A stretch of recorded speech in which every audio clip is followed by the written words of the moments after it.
What's going on, guys? J-Hoy back with you today. Today we're on an episode of Hockey Ultimate Team, where this time we're going to be still battling for that Division 1 title that we've never won.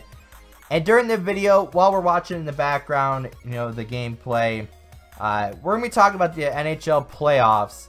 And as of right now, well, actually, for you guys, you already know, but in the Stanley Cup Finals, we got the Nashville Predators and the Pittsburgh Penguins. So, what I want to talk about today is the officiating. So, I mean, the refs, the linesmen, everything that has anything to do with the rules that happen during those games. And before I say anything else, I want to put a little disclaimer out there. Disclaimer is, every comment I'm going to make after the disclaimer is about not just the Ottawa Senators. I'm not trying to defend them.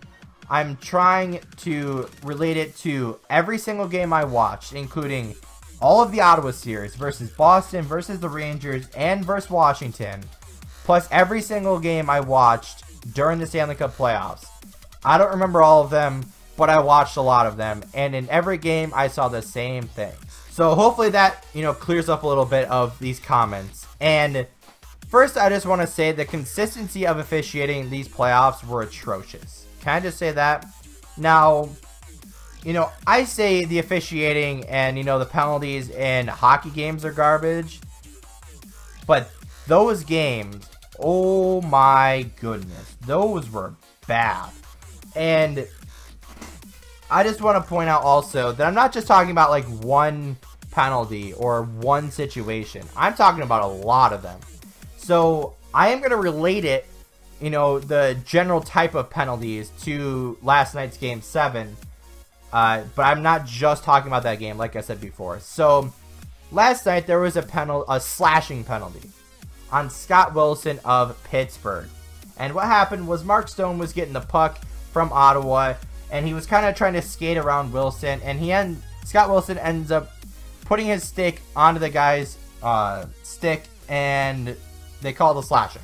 But what really wasn't mentioned in that sentence was there was a bigger slashing penalty that was of much more relevance to a scoring opportunity than that one was. And the other one was not called. So the play that the Ottawa guy got slashed on was he had a really, really good look, and he ends up getting slashed, no call. And then Wilson kind of gets this little tiny slashing that should not have been a penalty in the playoffs. So that was just kind of a really, really stupid situation. But then also all the other times that guys lose their sticks because of slashes or, their stick breaks. Usually they call those, but, there was times where they didn't. So, if you're going to call it, call it. But if you're just going to sometimes not call it, then, that's a problem. Then the other big thing I saw last night was interference penalties. And, that was a big thing during, all of Ottawa's games were interference penalties. And the main play I want to talk about was actually last night during Game 7, where Dion Phaneuf ends up getting a penalty, and I believe it was in the third period, and he gets a penalty on Phil Kessel. Right? Now, I don't know much about Phil Kessel other than he obviously was with Toronto for a while, and then obviously now he's with Pittsburgh. But I don't know if he's much of an embellisher to where he tries to, embellish to, or act out his penalties to try to get, the penalty kind of thing. But if he does, then it makes perfect sense. But if he doesn't, then that was a rare time. But Dion Phaneuf is a physical guy, but he usually doesn't just interfere with a guy. And what happened on the play was Dion Phaneuf was obviously on the left boards, and Kessel went to go track down a puck on a forecheck, and Phaneuf just kind of stood in front of him and kind of, not forced him physically, but kind of got in his way to lead him towards the boards. And Kessel ends up going around him. But on the way around him, he flops on the ground like a fish, and he ends up getting a penalty called. So that, you know, that penalty ended up leading to a power play goal by Pittsburgh. So obviously that was a crucial moment in the game, to where it was in the third period, I believe, and I believe it was tied 1-1. But then Pittsburgh ended up going, you know, up 2-1 because of that power play goal in that power play. So with that goal, or with that penalty, I mean, then it caused that goal, basically. So in that instance, that's a play that should not happen. Now, obviously, it was all split second, you know, by the ref, but that was the biggest acting job. Like, that's like worse than flopping in basketball. Bad. Like, there's just guys that try to do that all the time to make, you know, calls, but that was just bad. And, you know, there was other times, actually, you know, later in the game, that exact play happened, but with someone else. I don't remember who it was for Ottawa, but it was Malkin. And he's obviously a bigger guy, but the same play happened. He fell on the ground, and they didn't call it. So that's a situation of, okay, you called it the first time, but why not the second time? And I was watching the game, and I believe my mom got home at that time, and I was like, you know, that exact play just happened, and they called the penalty. But then it happens again, and they don't call it? That just doesn't make sense. So, you know, plays like that where it happens once, they call it, and then it happens again, and then they don't call it.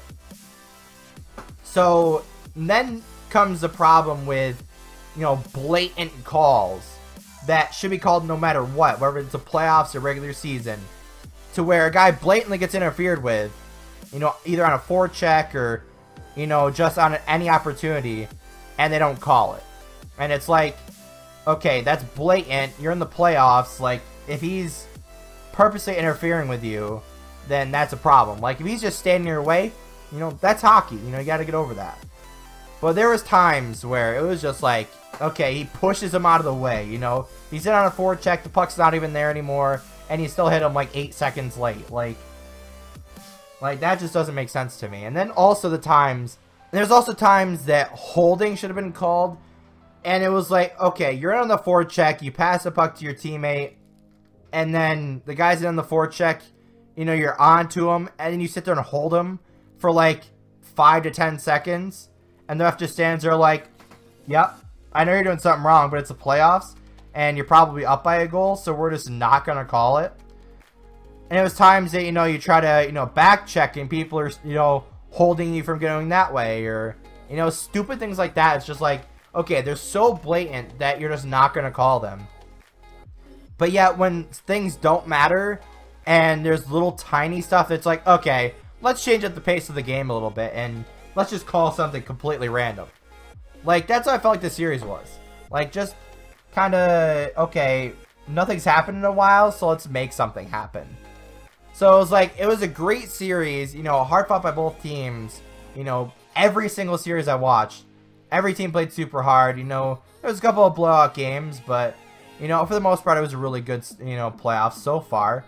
And it was just like, okay, if you're going to call that little stuff, set that as a standard, right? If, you know, if you're, you know, let's just use a 10-point scale. If you're going to call a slash, that's a 3, and you have that standard for the entire game, or for the entire playoffs, then have that standard.